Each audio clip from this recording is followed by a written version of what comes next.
The first time I heard the other voice speak from her lips, my faith turned to ice. It wasn't the voice of the sweet girl I knew.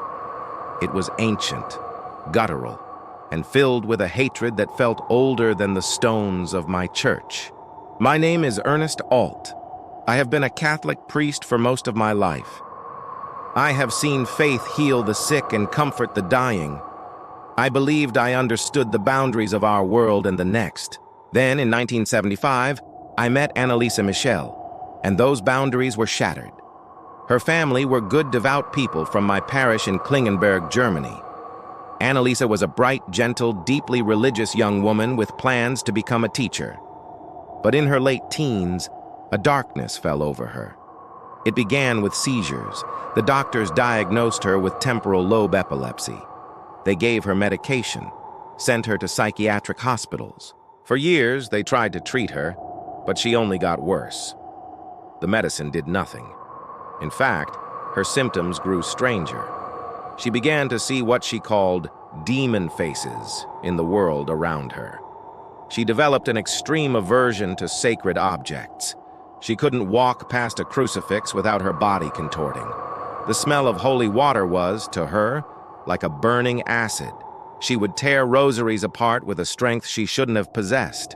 Her family watched, helpless, as their daughter was consumed by something they couldn't name. The doctors had failed.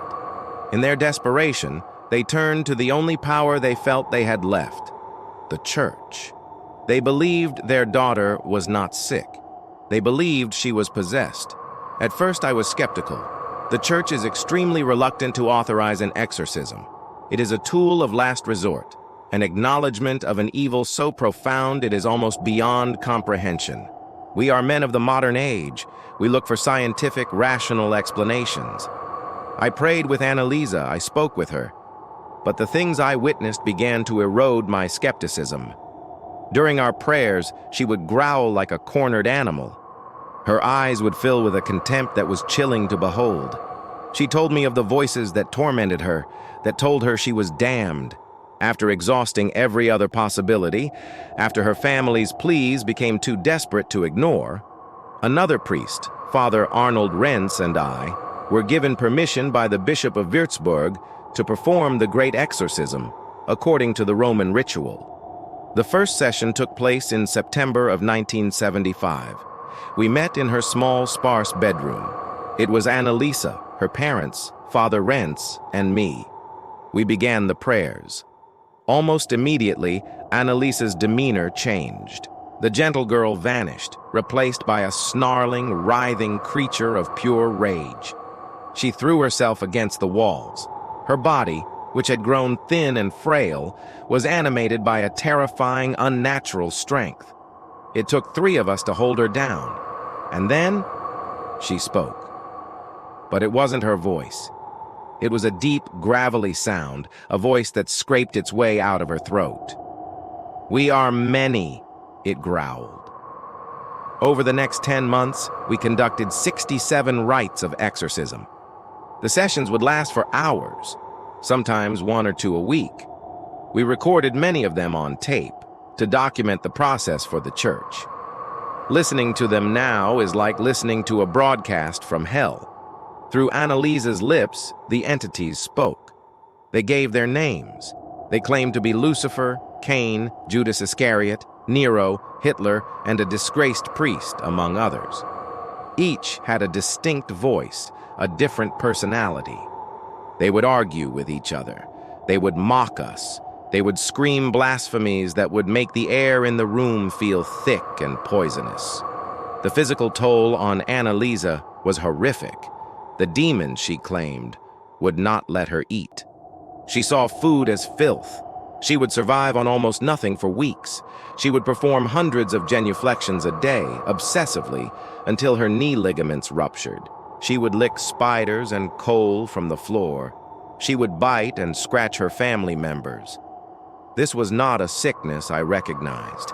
It was a war. A spiritual battle being waged within the fragile vessel of this young woman's body. We were trying to cast the demons out, but they were determined to destroy the battlefield in the process. There were moments of clarity, fleeting moments when Anneliese would surface. In those lucid periods, she was terrified but resolute. She told us she was suffering for the lost souls of the world, that her ordeal was a form of penance for the sins of wayward youth and apostate priests. She accepted her fate. Her faith, even in the midst of this unimaginable torment, was unwavering. But those moments grew rarer as time went on. She grew weaker, her body wasting away. By the spring of 1976, she was little more than a skeleton, covered in bruises and sores. She was suffering from pneumonia. Her body was breaking down. We were caught in an impossible situation. We were fighting a spiritual enemy, but the physical reality was that this girl was starving to death. We begged her to eat, to accept medical help, but in her possessed state, she violently refused. In her lucid state, she saw her suffering as part of God's plan. What were we to do? Force-feed a woman who believed she was a martyr? We were priests, not doctors. Our duty was to her soul. We prayed that if we could save her soul, her body would follow. The final exorcism was on June 30th, 1976. Anneliese was so weak she could barely lift her head. We performed the rite. That night, she spoke her last words to her mother. She said, "Mother, I'm afraid." The next morning, her father found her. She had died in her sleep. The official cause of death was malnutrition and dehydration. She weighed only 68 pounds. She was 23 years old. Her death was not the end of the story. It was the beginning of a new nightmare. The German authorities launched an investigation. Father Rentz, myself, and Anneliese's parents were put on trial, charged with negligent homicide. The world watched as our faith was put on the stand. The prosecution argued that we were religious fanatics who allowed a mentally ill girl to starve to death. They played the tapes of the exorcism in the courtroom, not as proof of demons, but as evidence of abuse. The defense argued that we were simply respecting the girl's own will, that she had refused medical treatment herself. We were found guilty. We were sentenced to 6 months in prison, suspended for 3 years. I have had many years to reflect on what happened in that little house in Klingenberg. I have asked myself 1,000 times if we did the right thing. Did we fail Anneliese? The court said we did. Science says we did.